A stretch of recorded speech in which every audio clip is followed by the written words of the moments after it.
ఈరోజు దేవుని వాగ్దానము 2 కొరింథీయులకు రాసిన పత్రిక 6వ అధ్యాయము 14వ వచనాన్ని ధ్యానించుకుందాం.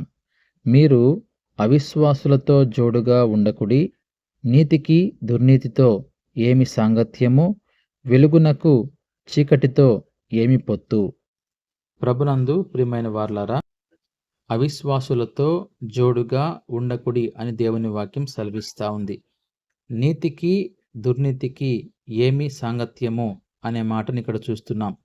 నీతి అనే లక్షణము దుర్నీతి అనే లక్షణంతో ఎప్పుడు కూడా సాంగత్యం చేయదు.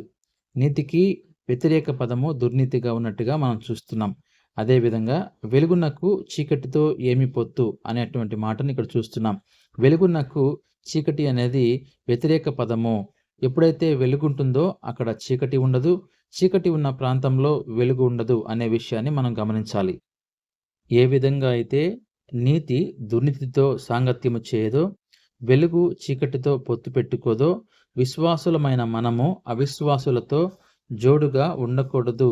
కనుక ప్రభునందు ప్రియమైన వారలారా, విశ్వాసులుగా మనం జీవిస్తూ ఉన్నాం కనుక మనం విశ్వాసులతో సాంగత్యం చేయాలి, విశ్వాసులతో మనము కలిసి నడవాలి. కానీ అవిశ్వాసులతో మనము కలిసి నడిచినట్లయితే మన యొక్క విశ్వాస జీవితానికి ఇబ్బంది కలిగే అవకాశం ఉందని దేవుని వాక్యం సెలవిస్తూ ఉంది.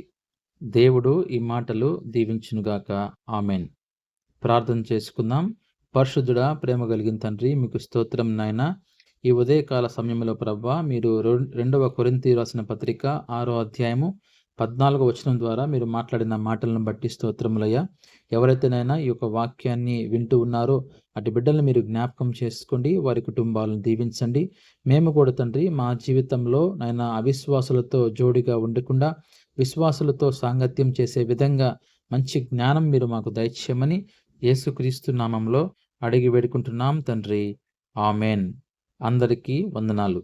మిమ్మల్ని మీ కుటుంబాలని దేవుడు దీవించునుగాక. ఆమెన్.